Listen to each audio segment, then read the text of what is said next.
Ladies and gentlemen, ರಾಜ್ಯ ರಾಜಕಾರಣದಲ್ಲಿ ಈಗ ಬದಲಾವಣೆಯ ಪರ್ವ ನಡೀತಾ ಇದೆ.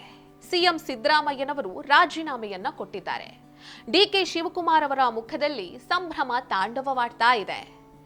ಮಾಧ್ಯಮದವರು ಮುಂದಿನ ಸಿಎಂ ಯಾರು ಸರ್ ಅಂತ ಕೇಳಿದಂತಹ ಪ್ರಶ್ನೆಗೆ ಸಿಎಂ ಸಿದ್ದರಾಮಯ್ಯನವರು ಇದಕ್ಕೆಲ್ಲ ಶಾಸಕಾಂಗ ಪಕ್ಷದ ಸಭೆಯಲ್ಲೇ ಉತ್ತರ ಸಿಗುತ್ತೆ ಅನ್ನುವಂತಹ ಉತ್ತರವನ್ನ ನೀಡಿ ಅಲ್ಲಿಂದ ಕಾಲ್ಕಿತ್ರು.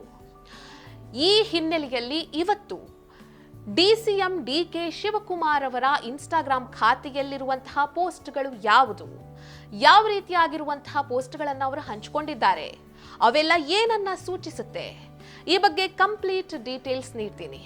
ಎಸ್ ವೀಕ್ಷಕರೇ, ನೆಲ ಜಲ ಭಾಷೆಗಾಗಿ ಪ್ರಾಮಾಣಿಕ ಪತ್ರಿಕೋದ್ಯಮ, ನೀವು ನೋಡ್ತಾ ಇದ್ದೀರಾ ಫೋಕಸ್ ಟಿವಿ. ನಾನು ಕವನ.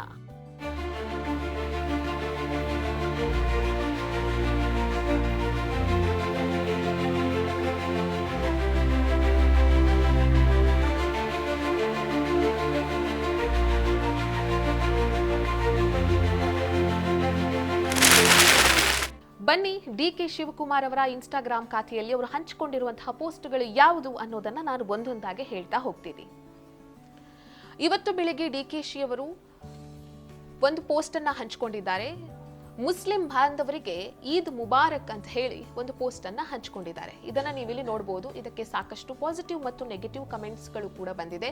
ಇನ್ನು ಕೆಲವರಂತೂ ಡಿಕೆಶಿ ಅವರೇ ಹೇಗಿದ್ರು ನೀವು ಮುಂದಿನ ಸಿಎಂ ಆಗ್ತೀರಾ ಅನ್ನುವಂತಹ ಕಮೆಂಟ್ಗಳನ್ನ ಹಾಕಿದ್ದಾರೆ. ಇನ್ನು ಮುಂದಿನ ಪೋಸ್ಟ್ ಅನ್ನ ಗಮನಿಸೋದಾದ್ರೆ, ಜವಾಹರ್ಲಾಲ್ ನೆಹರು ಅವರ ಪುಣ್ಯ ಸ್ಮರಣೆಯ ಕುರಿತಾಗಿರುವಂತಹ ಒಂದು ಪೋಸ್ಟ್ ಅನ್ನ ಹಂಚಿಕೊಂಡಿದ್ದಾರೆ. ಇದಕ್ಕೂ ಕೂಡ ಸಾಕಷ್ಟು ಪಾಸಿಟಿವ್ ಮತ್ತು ನೆಗೆಟಿವ್ ಕಮೆಂಟ್ಗಳು ಬರ್ತಾ ಇದೆ. ಇದರಲ್ಲೂ ಕೂಡ ಮುಂದಿನ ಸಿಎಂ ನೀವೇ ಅಲ್ವಾ ಅನ್ನುವಂತಹ ಪ್ರಶ್ನೆಗಳನ್ನ ಕೇಳಿ ಜನರು ಕಮೆಂಟ್ ಅನ್ನ ಹಾಕಿದ್ದಾರೆ. ಇನ್ನು ಮುಂದಿನ ಪೋಸ್ಟ್ ಅನ್ನ ನೋಡೋದಾದ್ರೆ, ಕೇಂದ್ರ ಸರ್ಕಾರ ಮತ್ತು ಕೇಂದ್ರ ಚುನಾವಣಾ ಆಯೋಗ ಜಾರಿಗೆ ತಂದಿರುವಂತಹ ಎಸ್ಐಆರ್ ಪ್ರಕ್ರಿಯೆಯನ್ನ ವಿರೋಧಿಸಿ ಒಂದು ಪೋಸ್ಟ್ ಅನ್ನ ಹಂಚಿಕೊಂಡಿದ್ದಾರೆ. ಕಾಂಗ್ರೆಸ್ ನಡೆ ಮತ ರಕ್ಷಣೆಯ ಕಡೆ ಅನ್ನುವಂತಹ ಒಂದು ಕಾರ್ಯಕ್ರಮದಲ್ಲಿ ಭಾಗವಹಿಸಿರುವಂತಹ ಫೋಟೋವನ್ನ ಡಿಕೆಶಿ ಅವರು ಹಂಚಿಕೊಂಡಿದ್ದಾರೆ. ಇಲ್ಲಿ ಕೇಂದ್ರ ಸರ್ಕಾರವನ್ನ ಮತ್ತು ಚುನಾವಣಾ ಆಯೋಗದ ನಡೆಯನ್ನ ಡಿಕೆಶಿ ಅವರು ವಿರೋಧಿಸಿ ಈ ಪೋಸ್ಟ್ ಅನ್ನ ಹಂಚಿಕೊಂಡಿದ್ದಾರೆ.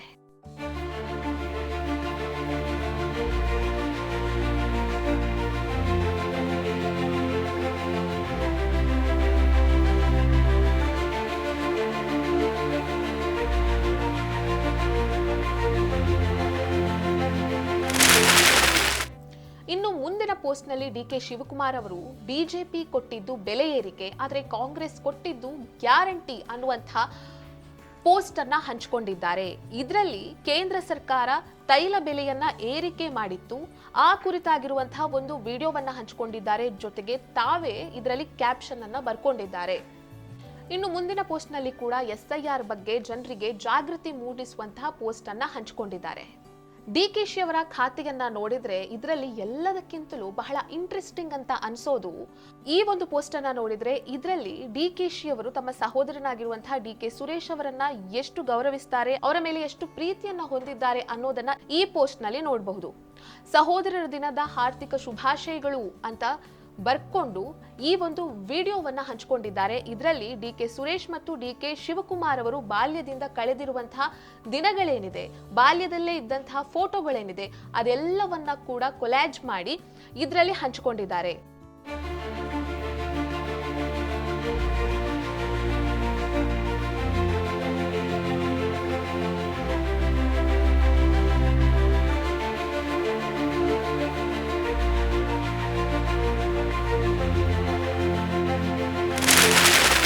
ಇನ್ನು ಡಿಕೆ ಶಿವಕುಮಾರ್ ಅವರ ಖಾತೆಯಲ್ಲಿ ಎಲ್ಲದಕ್ಕಿಂತಲೂ ಹೆಚ್ಚಾಗಿ ಗಮನ ಸೆಳೆಯುವುದು ಯಾವುದು ಅಂತ ಹೇಳಿದ್ರೆ ಅವರ ದೇಗುಲ ದರ್ಶನ.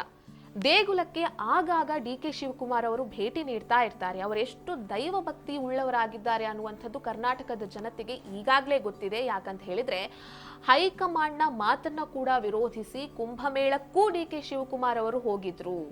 ಸೊ ಇಲ್ಲಿ ಇವರು ಹಂಚಿಕೊಂಡಿರುವಂತಹ ಈ ವಿಡಿಯೋದಲ್ಲಿ ಶ್ರೀ ರಂಗನಾಥ ಸ್ವಾಮಿ ಕುಂಭಾಭಿಷೇಕಕ್ಕೆ ಡಿಕೆ ಶಿವಕುಮಾರ್ ಅವರು ಹೋಗಿದ್ದಾರೆ.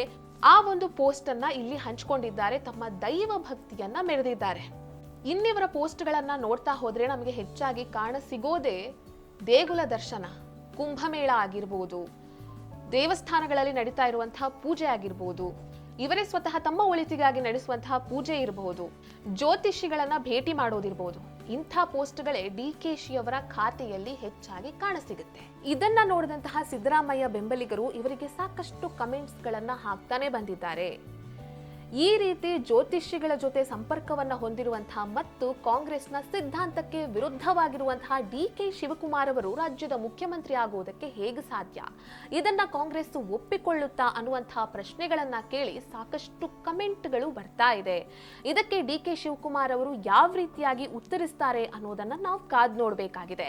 ಇಲ್ಲಿವರೆಗೂ ಡಿಕೆ ಶಿವಕುಮಾರ್ ಅವರು ಇದಕ್ಕೆಲ್ಲ ಯಾವುದೇ ರೀತಿ ರೆಸ್ಪಾನ್ಸ್ ಅನ್ನ ಮಾಡಿಲ್ಲ. ಇನ್ನು ಮುಂದಕ್ಕೇನಾದ್ರೂ ಉತ್ತರಿಸ್ತಾರಾ ಅನ್ನುವಂಥದ್ದನ್ನ ಕಾದ್ ನೋಡಬೇಕಾಗಿದೆ.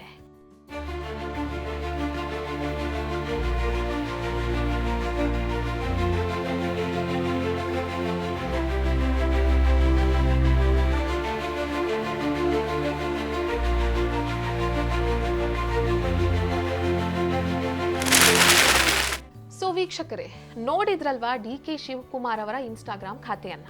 ಇವರ ಖಾತೆಯತ್ತ ಒಂದ್ಸಲ ಕಣ್ಣು ಹಾಯಿಸಿದಾಗ ನಮಗೆ ಕಾಣಸಿಗುವಂತದ್ದು ರಾಜ್ಯ ಸರ್ಕಾರದ ಯೋಜನೆಗಳೇನಿದೆ ಅದರ ಬಗ್ಗೆ ಇದರಲ್ಲಿ ಸಾಕಷ್ಟು ಮಾಹಿತಿಗಳಿಲ್ಲ.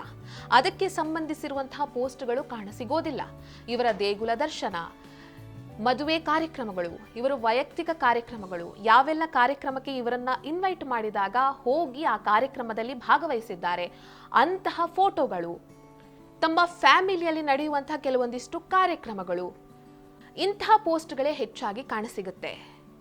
ಸೊ ಇದಕ್ಕೆಲ್ಲ ಈಗ ಸಿದ್ದರಾಮಯ್ಯ ಬೆಂಬಲಿಗರು, ಅಹಿಂದ ನಾಯಕರು ಸಾಕಷ್ಟು ಕಮೆಂಟ್ಸ್ ಗಳನ್ನ ಹಾಕ್ತಾ ಇದ್ದಾರೆ. ಕಾಂಗ್ರೆಸ್ನ ಸಿದ್ಧಾಂತಕ್ಕೆ ವಿರುದ್ಧವಾಗಿರುವಂತಹ ವ್ಯಕ್ತಿ ರಾಜ್ಯದ ಸಿಎಂ ಆಗೋದಕ್ಕೆ ಸಾಧ್ಯನಾ, ಇದನ್ನ ಕಾಂಗ್ರೆಸ್ ಒಪ್ಪಿಕೊಳ್ಳುತ್ತಾ ಅನ್ನುವಂತಹ ಪ್ರಶ್ನೆಗಳನ್ನ ಕೇಳ್ತಾ ಇದ್ದಾರೆ.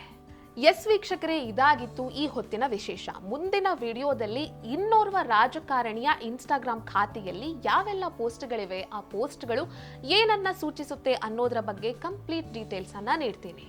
ನೆಲ ಜಲ ಭಾಷೆಗಾಗಿ ನೋಡ್ತಾ ಇರಿ ಫೋಕಸ್ ಟಿವಿ.